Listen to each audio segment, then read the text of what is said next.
Well, it's going to certainly look slightly different than what it did pre-COVID. It's mostly about social distancing and ensuring that patrons are sitting a certain distance away from each other. And it's also about touch points and ensuring that restaurants are COVID safe.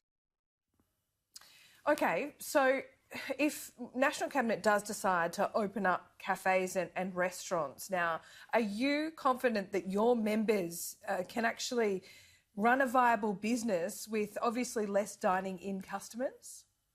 So we've been lobbying the government and National Cabinet heavily for the measure to be 1.5 meters between tables rather than the 1 per 4 square meters that was really only in effect for a few days.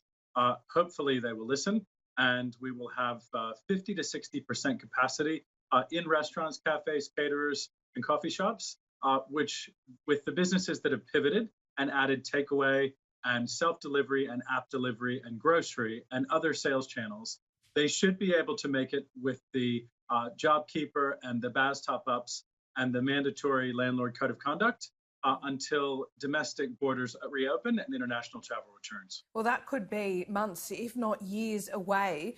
Can these restaurants and cafes survive beyond the JobKeeper payment with less in-restaurant dining? But we're actually lobbying the government to continue JobKeeper and the BAS top-up and hopefully the mandatory code of conduct beyond the 28 September expiration date that's previously set. Also, it's really up to diners. It's very important that they follow the hashtag Eat Alone Together and that they continue to patronize their favorite businesses now with takeaway and delivery. And then once they're able to take some patrons to get back out there and continue dining. Your favorite restaurant will only survive if you go out and dine.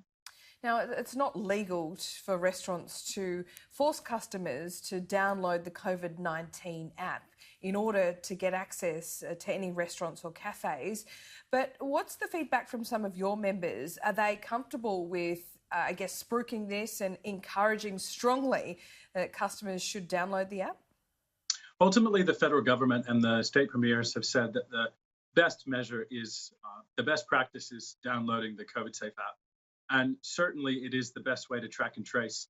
In the restaurant industry, we've been taking bookings and name and phone numbers at the door as you wait for a table for a long time. And if that turns out to be the next best measure that restaurants can follow to ensure that they're able to reopen sooner, then we advocate for that.